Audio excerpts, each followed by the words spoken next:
Miss Heard's Geography Revision, the Nepal Earthquake. Earthquakes can have devastating effects on people's lives. Primary effects are caused by ground shaking and can include deaths and injuries. They happen directly from the earthquake. Secondary effects are the result of primary effects. For example, a tsunami.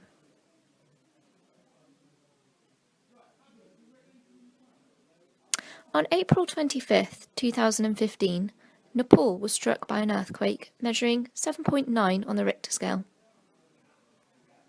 Nepal is at a destructive plate margin where the Indo-Australian plate is colliding with the Eurasian plate, both continental. The collision and pressure at this margin are responsible for the formation of the Himalayas. The earthquake was very shallow, just 15 kilometres below the surface. This resulted in very severe ground shaking and widespread landslides and avalanches. The primary effects. 9,000 people died and 20,000 people were injured. Over 8 million people were affected.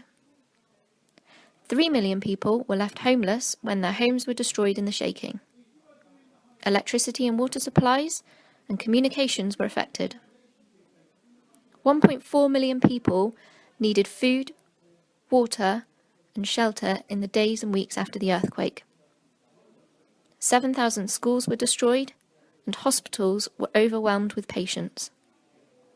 The international airport became congested as aid arrived.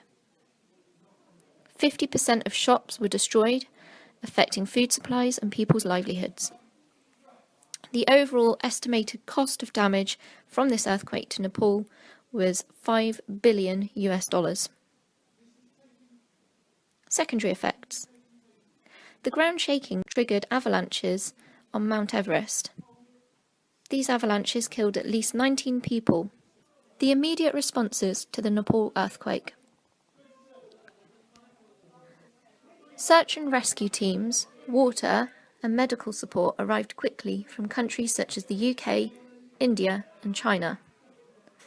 Helicopters rescued many people caught in the avalanches on Mount Everest and delivered supplies of food, water and medical equipment to villages cut off by landslides.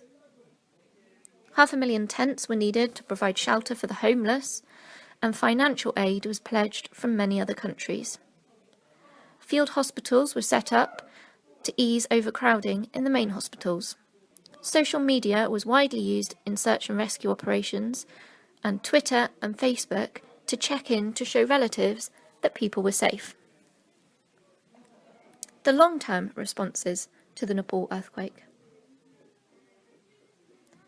Roads were repaired and landslides cleared. Thousands of homeless people were rehomed and the damaged homes repaired. Over 7,000 schools were rebuilt or repaired. Nepal has now enforced stricter building codes and repairs have been made to the Everest base camp. This concludes Miss Heard's revision on the Nepal earthquake. Thank you for listening.